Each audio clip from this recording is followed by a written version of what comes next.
another learning episode. My name is Franz and welcome back to my channel. The real deal, so authentic. I've got a seal of authenticity under my electricity. It's genetic. They don't make them like me anymore. They don't build it all strong from the roof to the floor. They don't make them like me anymore. On this video, we will be discussing about the development of bars. This learning video aims to provide the knowledge necessary to understand the origin and development of the bar and its alcoholic beverages from the ancient times up to the 21st century. It also explores the various types of ownership, designs, traditions, and innovative practices which modern pubs and bars have adapted to sustain their business. Let's start with the introduction. Country bars, town bars, city bars, and the local pub are all social gathering places. They act as the primary focal points of the most towns and cities, and they come in various sizes, shapes, and description. Although their opening times vary in different countries and cities, these establishments have existed for centuries, offering customers, travelers, and tourists access to food, drinks, music, and the company of the local people. The sheer number of bars and public houses around the world, and the fact that you can find one just about anywhere in some countries, may lead you to believe that certain nations are very fond of alcohol. But this is simply not true. You will find that these nations are usually very social people, and the pub is more often than not just a gathering place. You will feel that the pub's own particular atmosphere and the personality as soon as you step inside through the doors. Some are quiet and reserved, some are little livelier, a lot like someone's home really. Most everyone's welcome, and the company constantly changes. The local is the term used to indicate a customer's favorite bar, a home from home. Now let's talk about a brief history of bars and alcoholic drinks. Throughout history, there have been many names for establishments where people gather to drink alcoholic beverages. And to name some are bars or pubs, beer killers, brew pubs, which are formerly known as public houses or ale houses, are drinking establishments, all of which have always been central to the national culture of a great number of countries globally. In many areas globally, and particularly in rural locations, the bar has always been the focal point and communication hub of the community. Now let's talk about the evolution of the bar, as it closely linked with the evolution of alcoholic drinks and the introduction to the hospitality. The consumption of alcohol lowers inhibition, can facilitate relaxation and increase the enjoyment of dining, and has contributed towards a more sociable and convivial atmosphere between locals, invited guests, and travelers for many centuries around the world. Bars have also helped change the political landscape in most countries. Many individuals compare them to the coffee houses of Asia and Eastern Europe, or the restaurants of France. The uniquely different allure of bars has been that people of all classes could mix together. Early laws fixed the price that taverns keepers could charge for drinks, so they couldn't cater just to wealthy patrons. Bars have always been where people communicate, share their views, news, and discuss the issues of the day. The only requirement was just that you leave your rank or qualification to the door, because everyone has an equal say inside of the bar. Alcohol in the ancient times. We'll talk about the Neolithic period. One of the earliest drinks known to have been produced is beer and dates back to the late Stone Age. The discovery of beer jugs has established the fact that intentionally fermented beverages existed at least as early as the Neolithic period, around 10,000 before Christ, 10,000 BC. Code of Hammurabi, the oldest recorded hospitality law. Hammurabi was one of the first dynasty king of the city of Babylon from 1810 to 1750 before Christ. The Louvre Museum in Paris contains a large diorite stela with the inscription commonly known as the Code of Hammurabi, O Gorman. Contends that within the ancient inscriptions there are laws governing commercial hospitality from at least 1800 before Christ. He adds that hostels and inns in Mesopotamia were in the business of supplying drinks, women, and accommodation for strangers. Drinks included date palm wines and barley beer, and there were strictly regulation against diluting them. In a further translation of the same stela show that the punishment for watering beer was death by drowning. So, bawal dagdagan ng tubig ang beer or else lulunurin ka nila hanggang mamatay ka.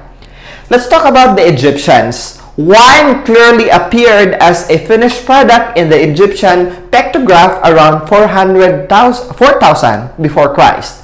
And one of the oldest beer recipes can be directly dated in 18,000 BC. Brewing dates from the beginning of the civilization in ancient Egypt. Osiris, the god of wine, was worshipped throughout the entire country, and the Egyptians believed that this important god also invented beer. Both beer and wine were offered to gods. Cellars and wine presses even had a god whose hieroglyph was a wine press.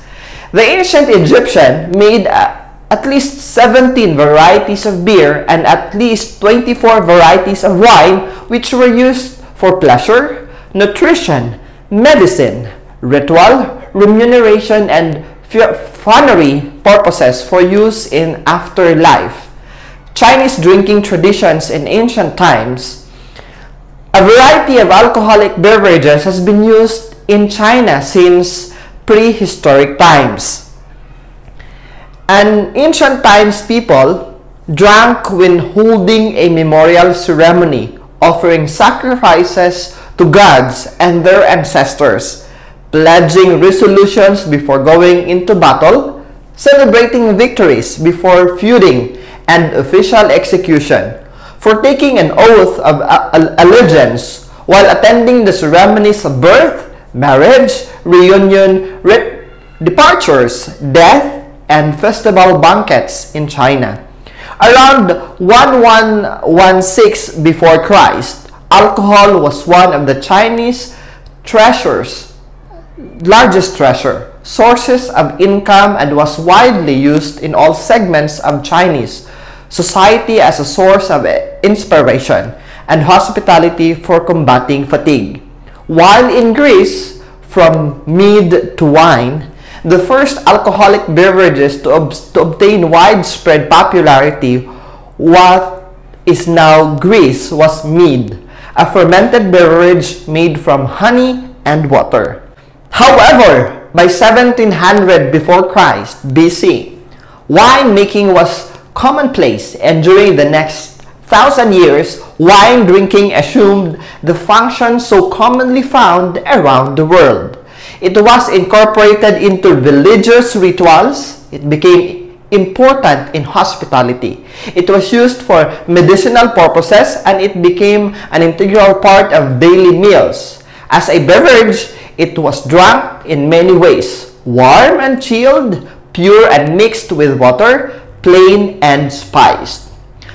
Now let's talk about the Romans. contribution to the bar. A consequences of the massive expansion of the Roman Empire following the fall of Greece was the substantial and widespread development of viticulture and brewing throughout Europe. Beers were produced by the fermentation of different grains, and development of brewing was most rapid in countries where the soil and climate were not suited to viticulture. There were also beer-like drinks such as mead made from honey and grain. The Romans also further developed the concept of taberna or taverns. The British taverns, or what we call ale house. The iconic British tavern can track its origin back to this period when invading Roman armies that first brought Roman roads, Roman towns, Roman pubs known as tabernae to the United Kingdom shores in 43 after death.